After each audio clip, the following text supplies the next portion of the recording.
దాంతో తెలంగాణ ప్రజలందరూ కూడా ఆలోచించుకుంటారు ఏమని. ఇక తండ్రిని గౌరవించుకోలేని మనిషి ప్రజలకు తల్లి ఎట్లయితుంది? ఇదైతే నేను తీవ్రంగా బాధతో చెప్తున్నా. చాలా తప్పు మాట్లాడింది కవిత.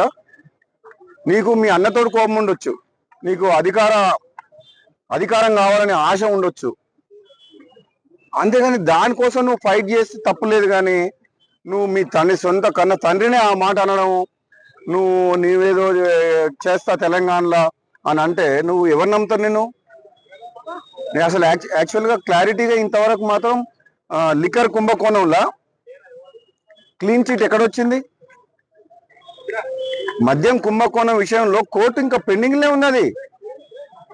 దానికి మంచి ఆధారాలు కూడా ఉన్నాయి. ఇప్పటికిప్పుడే మొత్తం తెలంగాణ ఉద్ధరిస్తున్నాయి. తెలంగాణ సంగతి తర్వాత కానీ మేము చాలా మంది నువ్వు చూసుకునేటోళ్ళు. కానీ ఫస్ట్ నువ్వు ఆ కేసులకి ఎట్లా బయటపడుతావు అది చూసుకో ఫస్ట్. అది ఇంకా కేసు క్లోజ్ కాలేదు.